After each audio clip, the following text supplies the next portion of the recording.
here. I'm starting here with Tricia and Amaya Grissom. Okay, there we go. Grissom. We're both on the screen. Yay! Hello. I'm crazy is because listen, I'm using Be Live for the first time with again. So this is Amaya and Tricia, and our title for today's live is from $200,000 plus in college expenses to actually getting refunds for her personal college expenses, guys. So she went from college she's attending would cost her over $200,000. She has that covered, no issues, and she actually gets refund money for herself, right? For things that she take care of. Felicia is saying she can't hear me. Okay, thank you, Felicia, for letting me know. Oh, sounds in now. All right. Amaya and Tricia, can you guys do a sound check right now? Hello. Hi. All right, can you hear them, Felicia? Can you hear them too? I just want to make sure you can hear both of us because we did have some sound difficulties in the chat. All right, so I'm going to share this video out. Tricia and Amaya, can you guys introduce yourself? And I'm going to share the video out at the same time. I'm Amaya. This is my mom, Tricia. She is the one who helps me find a lot of the scholarships, and that helps she basically guides me in order to fill out the scholarships and make sure that I actually am doing what I'm supposed to be doing. And she's one of the main reasons why I do get the scholarships that I get, because she pushes me in not only my academics, but she's also makes me she sends out my emails and be like, you need to fill this out. You need to make sure you go to financial aid and pick up that transcript. You need to make sure that you're checking all these things in order for me to know what I need to do. Awesome. So one of the things when I put this up, I said that you guys were a mother-daughter duo. And that is why I call them a mother-daughter duo. They often dress alike in their pictures. It's really cute. I love watching your journey and your pictures and stuff on social media. And then Tricia, how would you describe yourself? So I am a mother of two, and I'm just I'm not a helicopter mom. I'm on top of my kids' academics because I know what they're capable of. So I'm very by the book. I am a friend. I'm also a mom, but I know where to draw the line with them, and that's me. Awesome.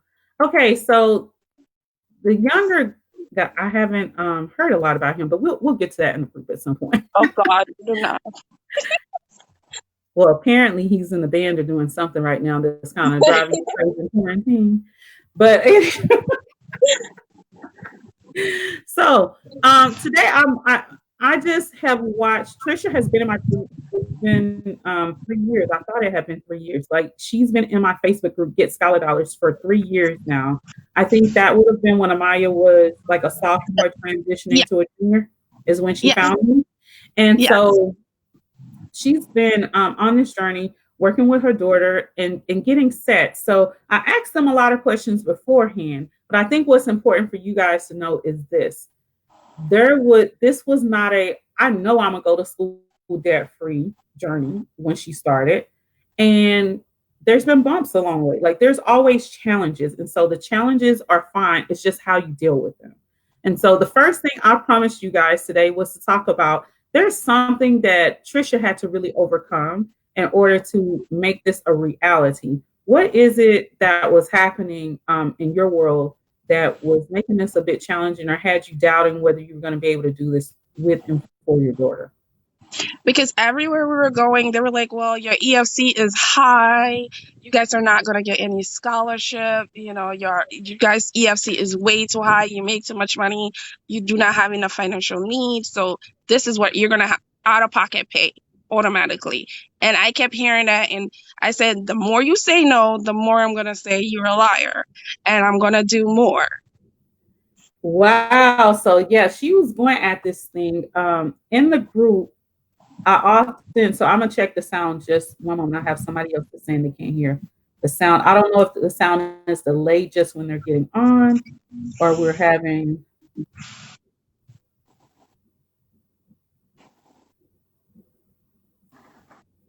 Okay. Sorry about the dead time, you guys. All right. And one other place. Oh, I forgot to share it to the group. You know, I'm getting in trouble with the group over here. Let me get this over, guys. I'm talking about them, but I forgot to help them out. Um, I'm still okay. I still have one person saying no sound. Let me see if that's when. Okay. Jacqueline, you have to click on it. If it's being shared, like it's not going to just start playing. You got to click on it. I just tried it out on my phone. All right. So thank you guys who have joined us. If you still can't hear, please let me know. But actually, if you're watching this because I shared it on my personal page, or if you're watching this because I shared it in the group, you actually have to click on the live and get it to go in order to hear it. All right. The other thing I want to say is if you know someone that could use the encouragement of someone having a high EFC or people saying that you're not going to be able to go to college debt free, like this is not a thing that you can probably do. Like people don't really do that you always have to take out student loans. This is a story you want to hear, guys. This is a story you want to hear. All right, so she said the more they told her, the more the more she dug in this thing. So that was a decision. Tricia came to a decision. She's like, you ain't telling me no, I'm gonna figure this thing out. And so she got in my group. She got with me, asked the questions that she needed to ask with my support, and went on this journey. All right. So the second thing is Amaya won a scholarship from Burger King. From Burger the King. So I want to hear, Amaya, what do you think were the key elements of you being able to win a scholarship from a national brand like that? I think one of the key elements was just making sure to fill out the application, one, and making sure to look if there was going to be like local Burger King scholarships, because I know there's national Burger King scholarships, but there's also local Burger King scholarship that you can apply to, and there's going to be less of a pool of people to fight through in order to get that money. And I think because I applied to a local Burger King scholarship, that is why I got awarded the award, because there was a less amount of people and you have more of a chance to like show your academic talent. Awesome. So I always say, go local, go with what's in your backyard. I'm not discouraging people from doing national because my students have won national scholarships, but don't go after it just because it's a large amount of money or because it's from that brand that's the only reason why you're going after. Go after it because it's a good fit, because you have a good chance of actually winning that. Like you meet the criteria for this scholarship. Like that's what you want to do. All right. I'm still waiting to see if those of y'all that are following can hear. Please, someone in the chat tell me that you can still hear us. All right. I'm going to keep rolling with the next thing. What is the best way to pick scholarships? How have you found the best way to get scholarships or pick the best scholarships that fit you for you to apply to? I'm going to let my mom take this one over because she's usually the person who sends me the scholarships, and then I'm just like the person who fills out all the information. So I use like different search engines, but I did sign up for CapEx, which I am going to like promote a little bit, not because they're not paying me, but I find that you could filter things and you could add things, you could take out things, and it might be a lot of emails and a lot of like notifications, but in the end it really helps because it kind of like condenses what you are looking for, what you, and then you're allowed to put in your grades and all that stuff, and it guides you. And then so like, and don't just get like that one top email and just be like, okay, that's it. We were scrolling down, and a lot of our scholarships that we applied for were on the bottom. And just, it's worth it to like have both people sign up. It's not a one person journey. It's like it's financially good for me, but it's responsibility of her as well. So it really helps. And that's how I found everything to work out. Awesome. So we were having this conversation before we hopped on, right? And I asked that question because that was one of the things I promised I was going to get out to you guys today. And then Tricia said, but you need to be promoting your book, Tandy. And I was like, oh, how are you using the book? So tell me about the book. How are you using the book? And you gave me a backstory about somebody else that's also So doing the same thing. I had a coworker. So when it was her senior year, I think, the book came out, and I purchased the book, and we got the book. And so I was going through, and I use pencils in the margin. I write on one end, and I follow through, and then write notes because there's places to write notes. So I was just like able to use it. So this lady at my job, her daughter was going to college, and she was like, I don't know what to do. Like, they kept saying now EFC. I said, hold it with the EFC. This is the book that you need to get. Go on the website, get this book. And then you and her need to go and also join Tandy's group, and you'll be good to go. And she was like, oh my God, this is such a great resource. She purchased the book, and they've been using the book since we've been in quarantine. I haven't got a chance to like touch bases with her as much, but we'll see. Okay.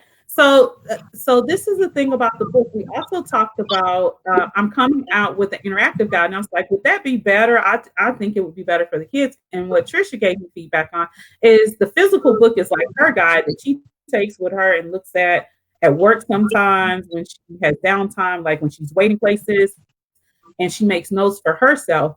But then Amaya could use the interactive guide on the go on her phone because the things are always on the go. So I'm always thinking, like, how can I like make this better and easier for you all? So I'm really excited to see how you use the book and how you referred to somebody else and they were able to use the book. And if you have the book in the comments, let me know how you're using the book, because I told them I didn't take any surveys about that. I need to send out a survey about that. Now, we had in the Facebook group, we had a whole group of people that were like, I have a question. And some people were like, I just want to see this story. So one thing I want to stop and say and do is this. Amaya, do we know what your grand total is in scholarships at this point? No, do you know? No, I think we've calculated. surpassed We've gotten over 200,000. I think we're surpassed that amount. because we've gotten a good amount of scholarships, and I've even had enough money left over from scholarships where I have enough money in a bank account where I can spend that money for like books or for school materials while I'm out of state. Yeah. So let me clarify so nobody thinks I was around here making numbers up. When we say that she had over $200,000, that's the money she has actually right now for school. Okay. Yeah. Now, during senior year, you were awarded over $1 million in scholarship awards, because I know at one point I asked in the group for the group members to give me like how their kids did. And so as a senior, if we total up what you had as a senior if we total up what you had as a senior from other colleges, plus the college you're going to and your outside scholarships, you had over $1 million. But this is the thing, guys. She's still winning scholarships. So we don't know what that total is. We haven't gone back to revisit that. We just know that she's having a great time at college, living her best life from what I can tell.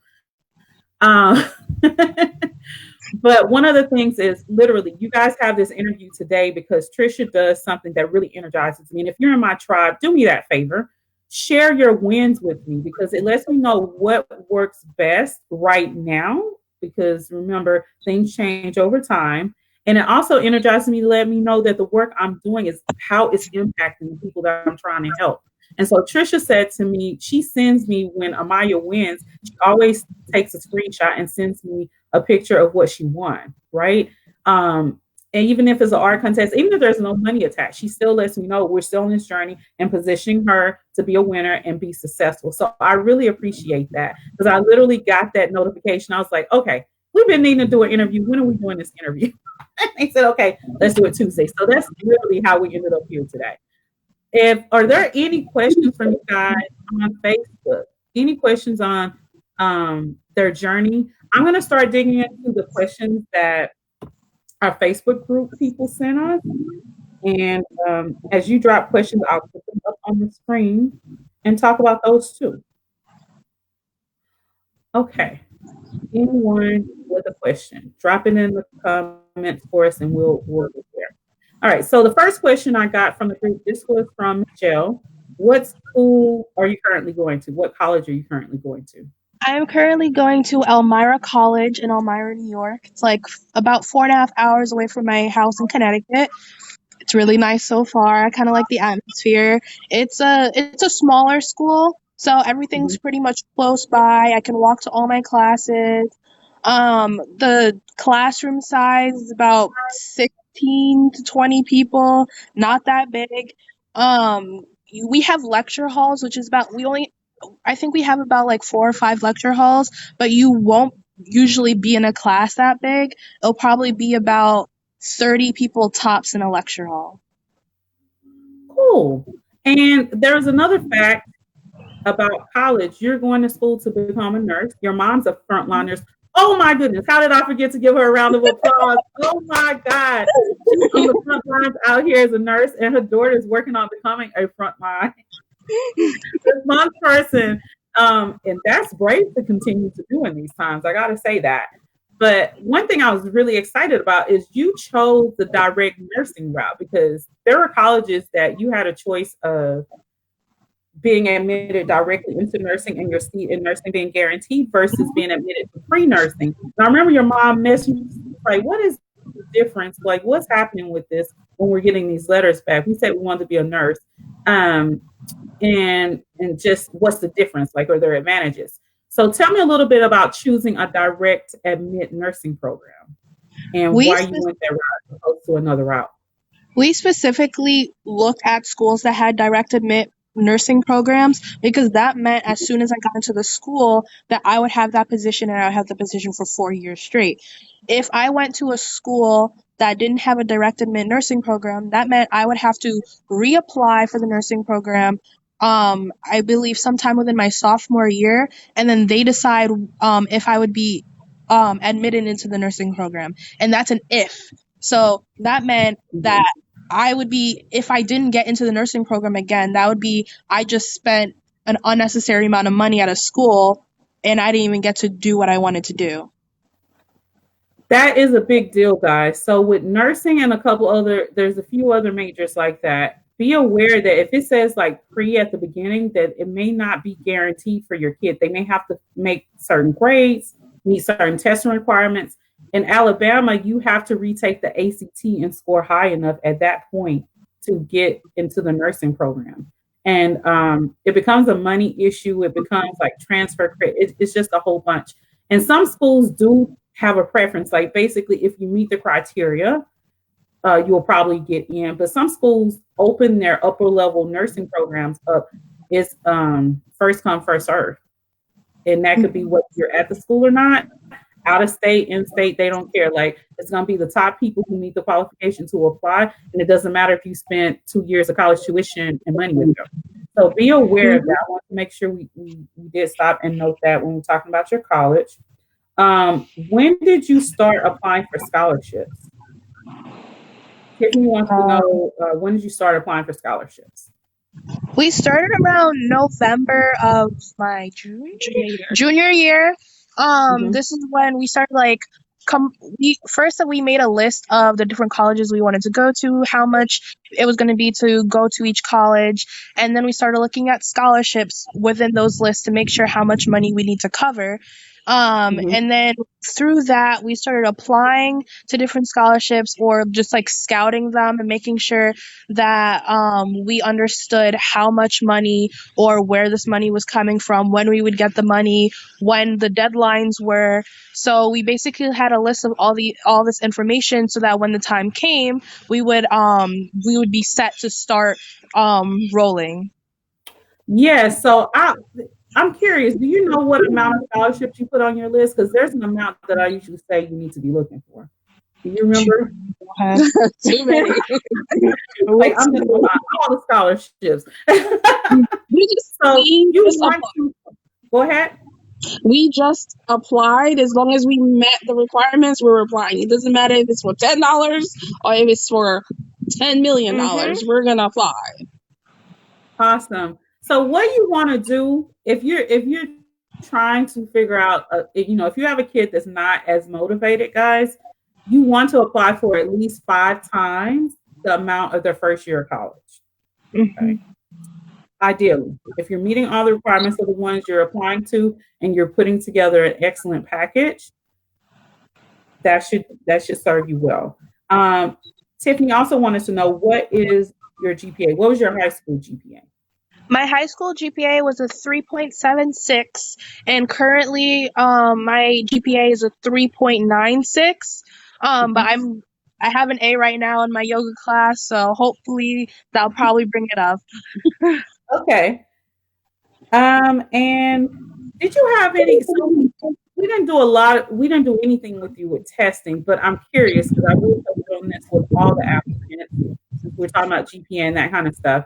With testing, did you have any anxiety around testing and test prep? Yes. So in high school, generally, I had a really bad issue with testing anxiety. I always had I would get really sweaty, my hands would shake anytime I would take a test. But during my senior year of high school, I kind of learned to step away from that because I took all college classes and AP classes. And yes, that sounds like a really hard load, but at the same time, it helped me multitask and it helped me stop procrastinating. It helped me plan out what I needed to do throughout the week in order to get my things done. And it helped bring away that anxiety. So by taking those tools that I learned in my senior year of high school, I kind of brought it in my freshman year of college. And that's why I never really had as much anxiety in my freshman year of college. And I think that's why my GPA is higher. Cool. So there's a nugget in there. I'm gonna repeat what I heard as far as a nugget. As you said, you were in a challenging situation that actually pushed you to handle the situation a little bit differently. You had to think about how to handle this situation and step up to the plate when it came to testing and everything. Because you ended up pulling out a great test score, by the way. She ended up having a great SAT test score. So let's talk a little bit about how now someone said, I had asked, did you apply for scholarships or were they just offered to you? Some of the ones we had applied to, as in the CAPEX or the Burger King scholarship, or my mom's job scholarship, which was a $5,000 scholarship. Ooh. But there was other scholarships that were given through the college itself. So when we had applied to colleges, they would send you your financial aid packet, and it'll show you how much you owe and then how much the school would give you in scholarship money. But other than that, I also had the opportunity to sign up for Dollars for Scholars, which is through my high school. And that is it's a local scholarship thing where people around the town would put in money into certain scholarships, and those are for the students at the high school. And we would fill out an application and we would just submit that application, and it would apply us for all the scholarships we are eligible to based on our application. Awesome. So you were applying, but you were putting yourself in connection and position for those scholarship opportunities, from what I understand. Yes. So we talked about the Dollars for Scholar being a Connecticut-based program. Yes. That they have these different places in in Connecticut, they have different cities and towns have this Dollars for Scholar. And in Connecticut, it actually works against you if you live in one town and go to school in another, because those dollars are for students that go to school, high school, and live in that same community. So that's something to be aware of. Now, sometimes when your kid goes to a magnet program, it actually works to their advantage because now they become eligible for scholarships in the area that they're attending school and through that district, as well as where they live. So this is just something to be thinking about, especially for those of you all that are transitioning to high school, making that decision. You need to kind of see what works in your area. So Amaya and Tricia are in Connecticut, by the way. They're in Connecticut. All right. Let's see what else the people want. Drop some questions down in the chat, guys. Drop some questions in the chat. I'm going over questions that they posed over the last couple of days in our Facebook group. And so we talked about grade you were in when you started applying. How long? I thought this was an important question because we live in this microwave society. Everybody wants everything right now. But how long how long was it before your first scholarship came in? Like, how long did you have to wait after starting this process for your first notification to come? What did you do? You know? Yeah, so like the first one that came was Dollars for Scholars, and that was like all the way like towards like June. Like she knew she was getting it like in like May. Yeah. And then Mhm. it was in June we found out about, like, it just kept rolling in after that. And I think because that the Mhm. deadlines, a lot of the deadlines are like late May or June, because they want Okay. to have that like so, and then everything started coming like rolling in after that. So, but we applied way ahead of like deadlines. Do not go by waiting for and then procrastinating and wait until the end. You have to like, because Mm. sometimes you might realize you missed something, and then you're like, oh, I have to go back and do something. So it's always good to, even though, start early, prep early. So we prepped a lot of Mhm. essays the summer of her junior year. So we had like Mhm. 8 essays pre-prepped with pre-prompts. I also have a Great. recommendation Uh-huh. for especially back to going to Dollars for Scholars. I Mhm. understand that for Weathersfield, a lot of the people who are more integrated in their community got more scholarships. So if you live Mm. in like a smaller town, I would definitely recommend like going to like stores and stuff, introducing yourself, just being more integrated in your community, doing more like community service type of things in order to get your face out there. Awesome. So that's another thing is you do a lot of service. Do you know how many hours you were putting on your application, like back during the spring semester of senior year? Like how many It was hours had you accumulated around It, that by that it time? was definitely at least 80 hours of community service because I had to do a community service for class, but then we had to do community service outside of class. So then, but even Right. then, in between, I was like still helping my neighbor doing things, especially because she's elderly, so I would and she had to get hip surgery, so I'd help her with that. That counted Oh, for my community service. I also would help like I did craft fair where I had to do community service by running a booth. I also did community My job. service for at my mom's job where I shadowed someone. I did community mhm. service for National Art Honor Society where I would What have to are you do art talking about? related community service. It could very well be over 80. It was We a had lot throughout the it years. was 350 if you count from sophomore to senior year, and Mhm. up to about 800 hours Yes, if you're still counting.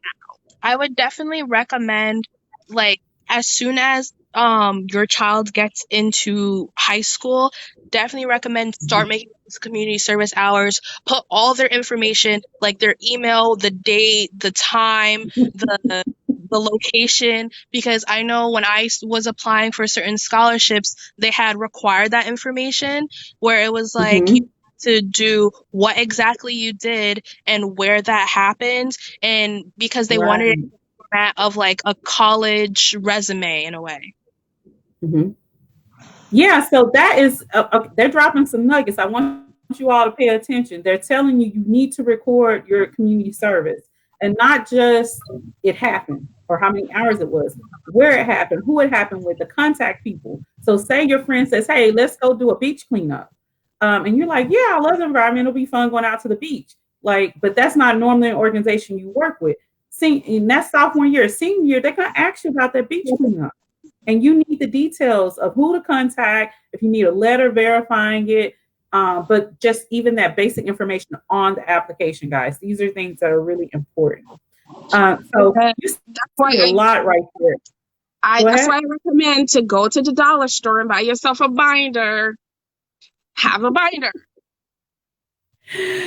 Oh yes, Tricia. I think it was like January of her junior year. Tricia's like, "Oh yeah, we got that binder done. What's the next thing, Miss Sandy?" Yeah. So that if you're in my group, October, like you before might want to first, search. we had our stuff ready for when to do FAFSA, we were ready. Like, don't wait.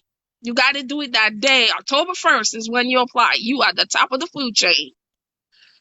Oh yeah, and so you get more results that way. Even if the college isn't giving you like grant low, money because you have a lower income, you get at the top of the line for other monies because the other thing, if you're just tuning in, we talked about EFC, and so expected family contribution. And so I want to stop for a moment and just reiterate that for people that may just be tuning in. Tricia, early on, we talked about she had a high EFC, which means the government said you don't qualify for grants or any of that stuff because your expected contribution as a family is high.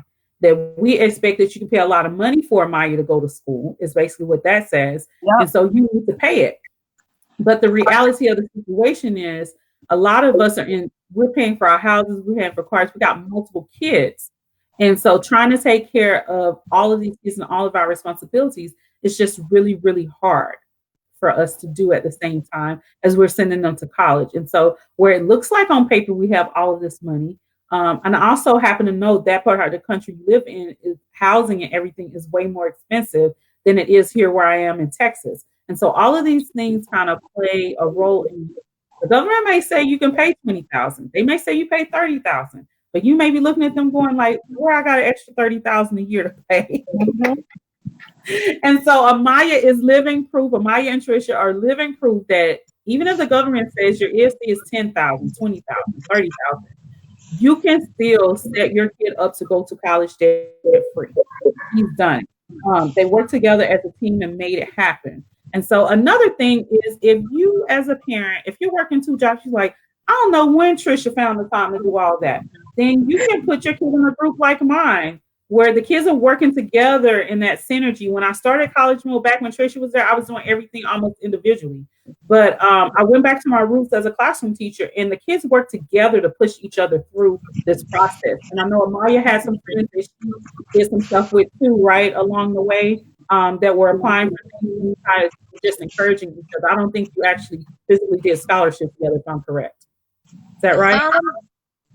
My mama took the scholarships through like emails. There was only a couple scholarships where I had to like physically write down things that I had to do and then send in the information through the mail. The one that I had recently received, the 2,500 one from NSDAR, that one was one where I had to send it physically through the mail. And that was her latest one, by the guys. The NSDR was the latest one that she won. And how much was that scholarship? $2,500. $2,500. And I think you got that notification about a week and a half ago. Yes. Yeah.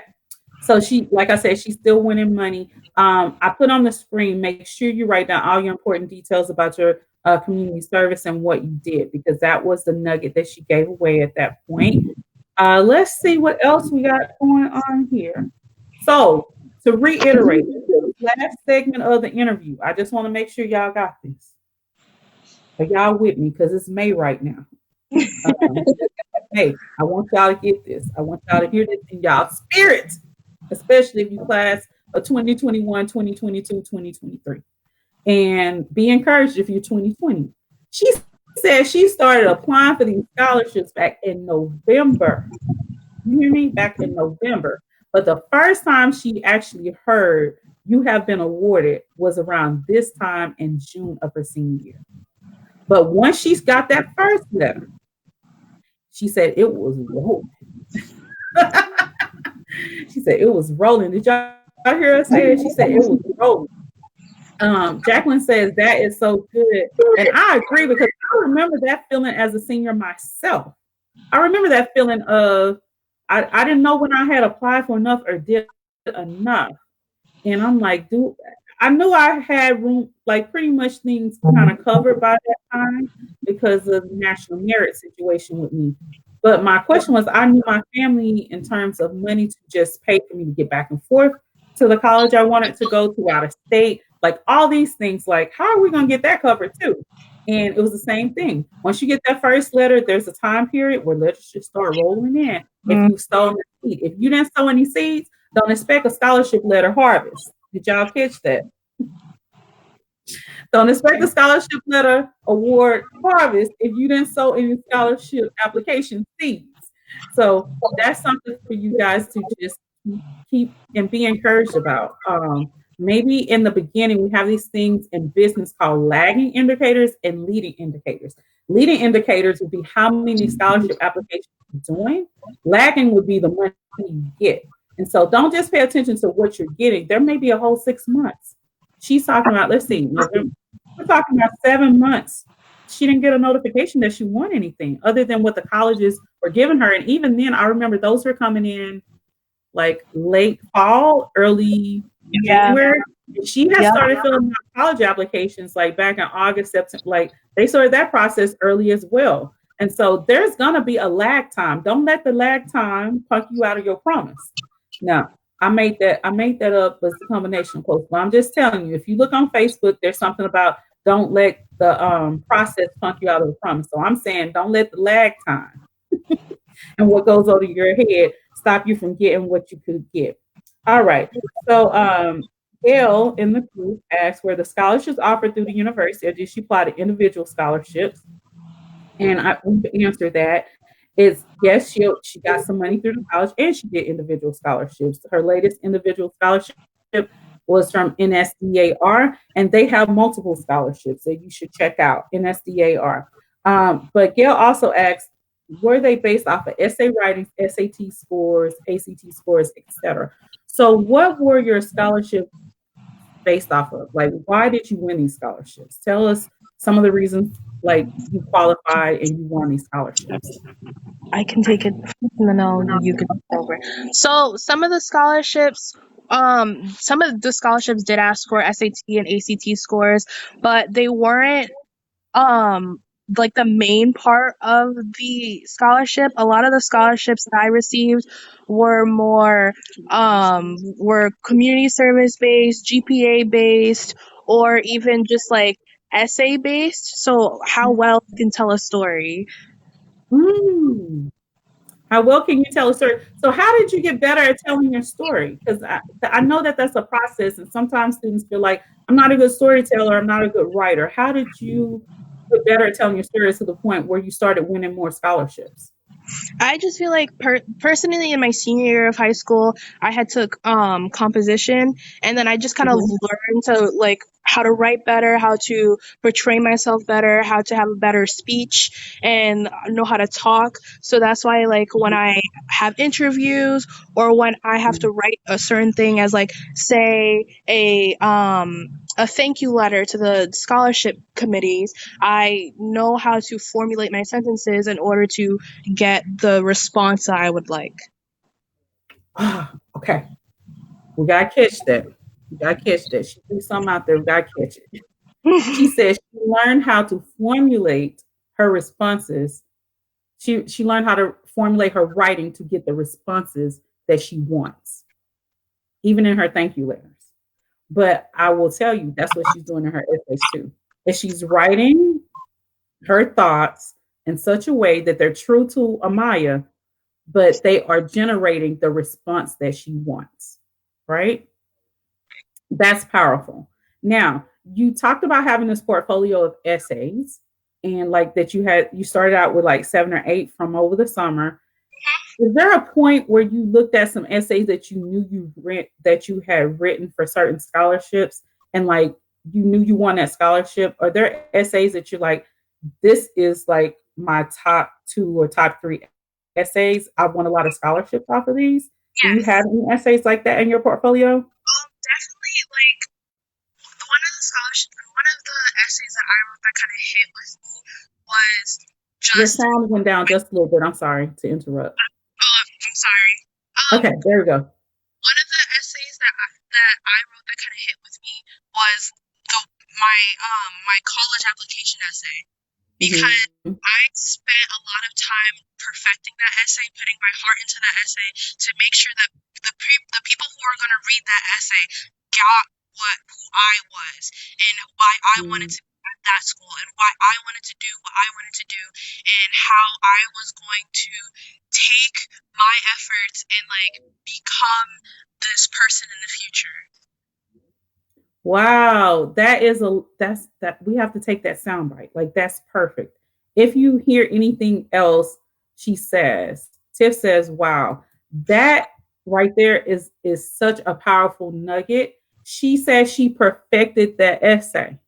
And that essay continues to win her money, meaning she spent time and effort proofreading, going back through. Does this tell my story? Does this tell who I am and who I want to become? Like, does this tell Amaya?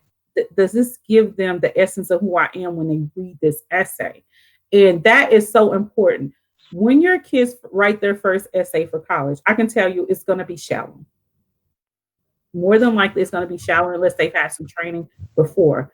The thing you have to do is go back and say, okay, did they get you when they read this essay? And people, and I go through this coaching as an entrepreneur when I'm putting myself out there. People are like, are you sending your representative? My coach called, are you sending your representative or are you actually showing up? And so on this interview today and this week, I had to work on myself and go, Tandy, you have to show up. Just like you're asking the kids to show up and their parents show up this week. The Tandy that they get off of Facebook, because sometimes on Facebook I can be a little like, okay, here's what we're doing, let's get through it. But then when you get off of Facebook and have an individual conversation, people are like, oh, they relate to me on Facebook, but they also get I'm a little bit more like lighthearted and stuff when I'm not in front of the camera on Facebook. And so I wanted to make sure I brought that energy. Tricia and Amaya definitely brought that energy today.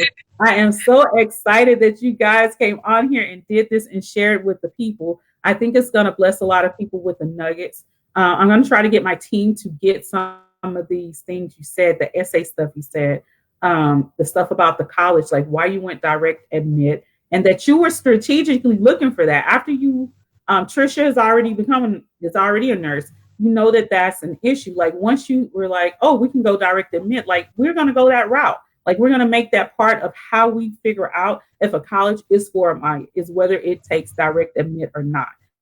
And that's important. That is one of those things about how to pick a college. That's just an extra piece I'm throwing in there for you guys. But we have been on for about 45 minutes. Go ahead. It's also a partnership between you and your student. Just like you're expecting your student to give 100, you have to put in that 100.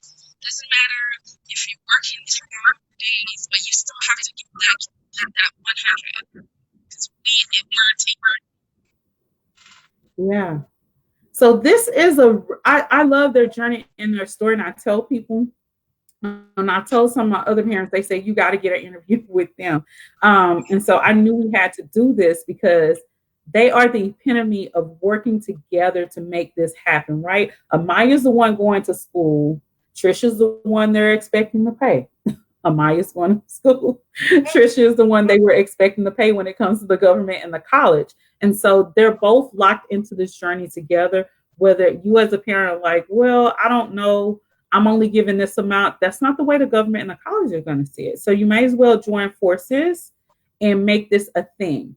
For me here at CollegeMode Academy, what I do is partner and take some of the load off of you and give you that direction. So Tricia is one of my clients that went through all of the stuff I put out in terms of content, my book. She told you she was she was honest. She's like, it's time to get it. It's time to get it. Whenever she needed clarification, she was quick to go like, hey, what about this? How do we do that? And I love that engagement from her. So that's what I do for my clients is I provide clarity and support and guidance. Like, how do you get through these rough spots?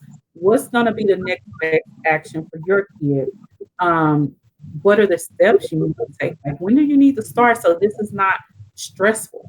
It's going to be just stressful because of the emotional side of detaching from the parents, as a family unit to send your kid off to college. But then how do you just get through this process with the technicality pieces? And I think you guys did a beautiful job of sharing and talking about that. And I just love still watching your journey, your pictures and all that stuff. But here, I want to make sure I let everyone know the interactive guide will be coming out. Tricia just made me offer a bundle. Because she's like, the parent needs the book, the kid needs the interactive guide.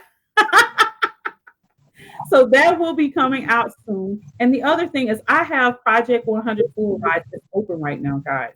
That's my program where I walk you through step by step. We do the test prep, we do the video tutorials, we do the one-on-ones that we need to do. It's everything that you need in the way of 360 support and guidance for college to get this level of success that Maya and Tricia had. And so it's like having a counselor in your back pocket right now. It's hard to get a hold of your high school counselors and guidance counselors. And it's also difficult to get in contact with the colleges sometimes. And so my seniors will tell you, I've been hunting down college admission reps, financial aid reps. I've been hunting down government reps. If there was some money owed over there, I've been chasing down these people, helping my people find what they need to get support. So that's what I do is I help support that process. If you are interested, if you're interested in learning more about my programming, more so if you're interested in signing up and talking about like, hey, how can I get my kid that kind of support so they can win like a Maya and Tricia did? If you have a high EFC, this is something you want to consider. You definitely want to consider. They're telling you got to pay $10,000, $20,000, $30,000 out of pocket, like they were telling Tricia, that she's got to pay all this money out of pocket when she did her financial aid.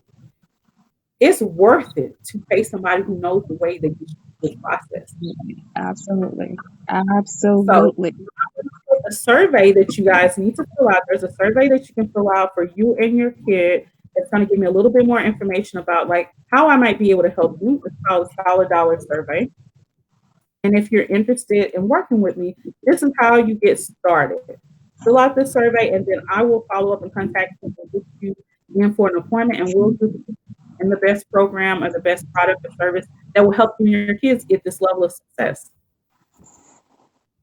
All right, so I just put that here. I'm going to pin it. What last advice or words would you have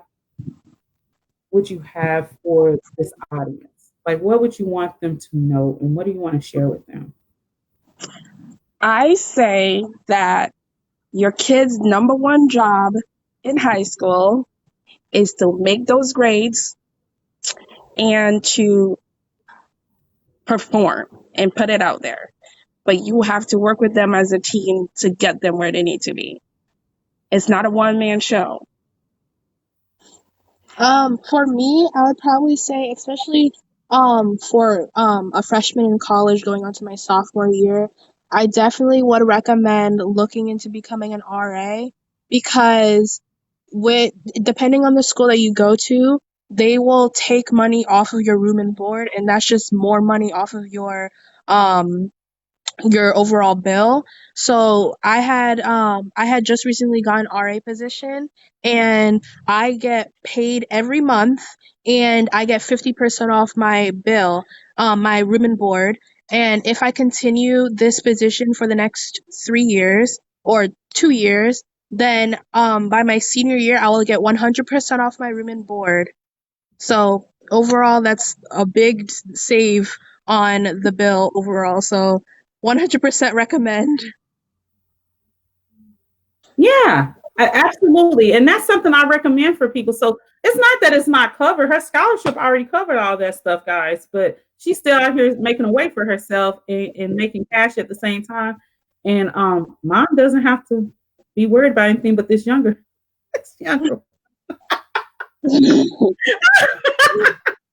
But thank you guys for those words of wisdom, because I did forget about talking about that. And she talked about that's a process, you know. But if you're interested in Project 100 Full Rides, grab the bit.ly link, bit.ly/Scholar Dollar survey, and let me know that you're interested. I appreciate your time. You guys have shown me some sun. I've been in the house. I need to be outside like you guys. So thank you all, and I will talk to you very soon. Okay, bye everyone.